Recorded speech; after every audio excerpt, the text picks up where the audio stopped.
बच्चों, आइए आज हम लोग क्लास 4 में साइंस पढ़ेंगे। पाठ 11 मानव शरीर एवं स्वास्थ्य के नियम। मानव शरीर और स्वास्थ्य के नियम के बारे में आज हम लोग जानकारी लेंगे।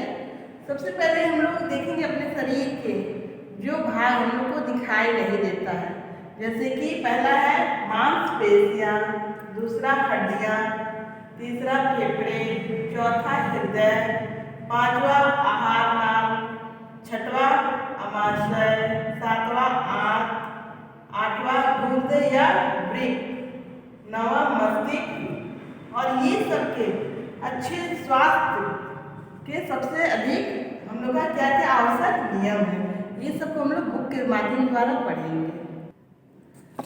आइए बच्चों, हम लोग बुक में देखें। जैसे कि प्रत्येक व्यक्ति एक दूसरे के भिन्न दिखाई देता है, फिर भी सबकी आधारीय रचना एक जैसी होती है। शरीर के बाहरी अंग जैसे आँख, नाक, हाथ, पैर आदि बनावट में भिन्न भिन्न होते हुए भी मूल रूप में एक जैसे हैं। भिन्न भिन्न यानी कि अलग अलग होते हुए भी सबका एक जैसे ही उसका मूल रूप होता है। आपने मनुष्य की ज्ञानेंद्रिय के बारे में जानकारी की है। ये शरीर के महत्वपूर्ण अंग हैं तथा इसके कार्य भी अत्यंत महत्वपूर्ण होते हैं। सबके अलग अलग अंग हैं जो कि अभी हम लोग ब्लैक बोर्ड में पढ़े हैं बच्चों। सबसे पहले हम लोग मांसपेशियां पढ़ेंगे। अपनी भुजा, पिंडली और जांघ को हाथ से दबाकर देखो, तुम क्या अनुभव करते हो? इन अंगों को दबाने से ये कोमल हो लगते हैं। इन अंगों पर मांस होता है। शरीर का मांसपेशियां द्वारा ही बनता है। अधिक मांस वाले भाग में अधिक मांसपेशियां होती है। ये सब भाग जो है हम लोग का जांघ वाला, तो इसमें अधिक मांस लगता है। ये मांसपेशियों द्वारा ही बनता है। मांसपेशियों से मिलकर पेशी तंत्र बनता है। पेशी तंत्र शरीर को सुडौल तथा आकर्षक बनाता है, विभिन्न अंगों की सुरक्षा करता है तथा हड्डियों के साथ मिलकर विभिन्न अंगों को फैलने या सिकुड़ने में सहायता करता है। ये देखिए बच्चों, यहाँ पे जांघ और पैर की हड्डियाँ हैं, ये सब में अधिक मांस लगता है और ये सुडौल यानी कि सुंदर आकर्षक बनाता है। ये शरीर को ये पेशी तंत्र से बनता है। अब आगे बच्चों हड्डियाँ। अपने हाथ से अपनी कमर के बीच का भाग हल्का दबाकर देखो। इसी प्रकार अपने घुटने, माथे, उंगलियों, छाती तथा अंगों को दबाकर अनुभव करो। तुमको शरीर में कुछ कठोरता का अनुभव होता है। शरीर में कठोरता हड्डियों के कारण होता है। जो हड्डी है उसी के कारण हम लोग का शरीर कठोर यानी कि ये कड़ा लगता है। हड्डियों को शरीर का कंकाल यानी कि ढांचा कहा जाता है। हमारे शरीर में कुल 206 हड्डियां होती हैं। ये सब मिलकर ही कंकाल तंत्र बनाती है। मनुष्य के कंकाल तंत्र में खोपड़ी में कुल 22 तथा धड़ में कुल 64 हड्डियां होती हैं। इनमें से रीढ़ में 33 हड्डियां तथा पसलियां 24 होती है। बच्चों यहाँ पे देखिए खोपड़ी में यानी कि कंकाल तंत्र जो हम लोग का शरीर है, सबसे पहले खोपड़ी आ रहा है, तो खोपड़ी में 22 हड्डियाँ हैं और उसके बाद में धड़ में कुल 64 हड्डियाँ हैं और उसके बाद में रीढ़ की हड्डी 33 है और जो पसलियाँ हैं वे 24 होती है। वास्तव में हमारे शरीर में उपस्थित पेशियाँ और हड्डियाँ मिलकर शरीर की आकृति बनाती है। पेशियों और हड्डियों ही उठने, बैठने, चलने, दौड़ने, झुकने और मुड़ने में सहायता करती है। पेशियों और हड्डियों को सही करने के लिए नियम से व्यायाम करना बहुत आवश्यक होता है। यानी कि जो नियम है उसी से हम लोग को व्यायाम करना चाहिए। व्यायाम से पेशियाँ और हड्डियाँ मजबूत बनती है और इसका आकार भी सही रहता है। जब हम लोग व्यायाम करते हैं तो हम लोग का पेशियाँ मजबूत और उसका आकार जो है वो सही रहता है। सीधे चलने, सीधे बैठने और सीधे खड़े होने से हमारे शरीर की मेरुरज्जु, रीढ़ की हड्डी सीधी रहती है और शरीर की आकृति भी सही बनती है। यहाँ देखिए बच्चों, ये व्यायाम का कर रहे हैं तो इसका दिखा रहा है कि कैसे रीढ़ की हड्डी हम लोग की झुकती है, कभी सीधा होता है। यहाँ पे ये कंकाल तंत्र बना हुआ है। फेफड़े। अपने सीने वच यानी कि सीने को हम लोग वच कहते हैं। वच पर हाथ रखो, जोर से सांस खींचो और फिर बाहर निकालो, तुम क्या अनुभव करते हो? नाक, वायु नली, श्वास नली तथा फेफड़ों।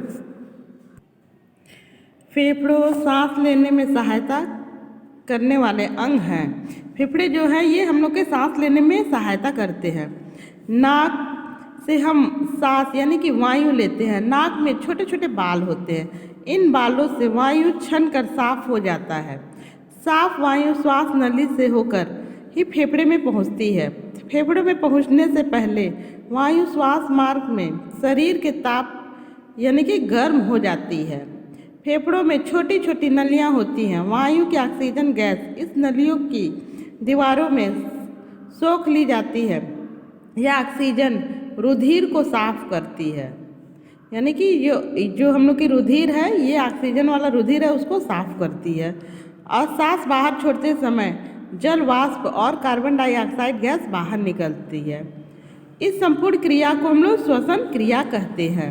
नाक, श्वास मार्ग, श्वास नली और फेफड़े, हृदय ये सब मिल करके श्वसन तंत्र का निर्माण करते हैं। हृदय वक्ष के नीचे बाईं ओर हृदय उपस्थित है। हृदय लगातार फैलना और सिकुड़ता रहता है, इसे हृदय का धड़कना भी कहते हैं। अतः वक्ष पर हाथ रखने पर हृदय की धड़कन अनुभव होगा। यानी कि हम लोग जब भी सांस लेते हैं या हम लोग का दिल धड़कता है तो हम लोग हृदय पे हाथ रखते हैं तो हम लोग को उसका अनुभव होता है।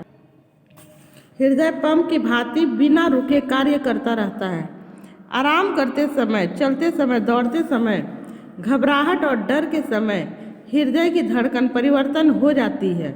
जैसे आराम करते समय हृदय सामान्य रूप से धड़कता है और दौड़ते समय हृदय की धड़कन तेज हो जाती है। हृदय एक पतली झिल्ली हृदयावरण में सुरक्षित रहता है। हृदय पेशियों का बना होता है। हृदय से संबंधित दो प्रकार की रुधिर वाहिकाएं होती है। हृदय से संपूर्ण शरीर में इन्हीं वाहिकाओं द्वारा रुधिर लाया तथा ले जाता है। इनमें से ये जो वाहिकाएं हृदय से शरीर के अंगों में रुधिर ले जाती है उनको हम लोग धमनियाँ कहते हैं। अन्य वाहिकाएं शरीर के विभिन्न अंगों में से रुधिर को हृदय तक लाती और इनको शिराएं कहते हैं। हृदय, धमनियाँ और शिराएं मिलकर रुधिर परिसंचरण तंत्र बनता है। यहाँ पे देख रहे बच्चों, एक स्वस्थ मनुष्य की नाड़ी यानी कि उसका जो है नस है 1 मिनट में लगभग 72 बार धड़कती है। अब हम लोग आगे देखें आहार नाल। मुख से किया हुआ भोजन मुख द्वारा ही अंदर एक छिद्र में चला जाता है। यह छिद्र एक लंबी नली में खुलता है। यह नली आहार नाल कहलाता है। आहार नाल अपनी लंबाई में कहीं फूली हुई और कहीं सकरी होती है। आहार नाल के कई भाग किए जाते हैं। इनमें मुख्य 2 भाग हैं। पहला है अमाशय तथा आंत। पहले हम लोग पढ़ेंगे अमाशय। अमाशय एक थैली के समान आहार नाल का सबसे अधिक फूला हुआ भाग है। यह लगभग 24 सेंटीमीटर लंबा और 10 सेंटीमीटर चौड़ा अंग है। मुंह में भोजन चबाते समय वह छोटे छोटे टुकड़ों में बदल जाता है। मुंह में ही इसमें लार मिलकर हो जाती है। लार मिला भोजन नली में होकर अमाशय में पहुंचता है। यानी कि जो हम लोग भोजन को चबा चबा के खाते हुए छोटे छोटे टुकड़ों में लार के साथ मिल जाता है और वे हमारे अमाशय में पहुंच जाता है। आंत, छोटी आंत बहुत लंबी, पतली और कुंडलित नली होती है। अमाशय से निचले भाग से होकर भोजन छोटी आंत में ही जाता है। यहाँ भोजन में और अधिक पाचक रस मिल जाते हैं। ये पाचक रस यकृत से एक नली के द्वारा यहाँ पे आते हैं। पचे हुए भोजन के पोषक तत्व छोटी आंत में ही अवशोषित कर लिए जाते हैं। यहाँ ये भोजन बड़ी आंत में जाते हैं। यहाँ पे देखिए बच्चों, यहाँ पे आंत बना हुआ है।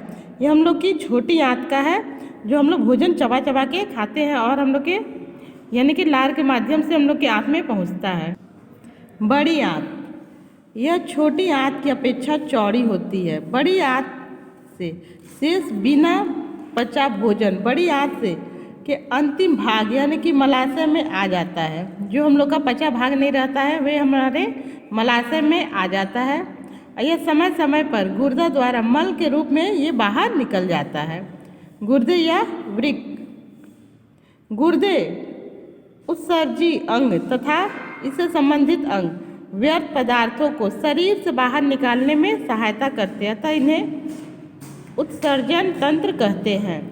शरीर में और भी अनेक महत्वपूर्ण अंग होते हैं। सभी अंग एक दूसरे से मिलकर कार्य करते हैं। वैसे इन सब के कार्य अपने अपने तथा अलग अलग भी होते हैं। इन सब पर नियंत्रण मस्तिष्क करता है, यानी कि हमारा दिमाग यानी वही करता है। अब है मस्तिष्क। संतुलित हमारा मस्तिष्क से ही बनता है।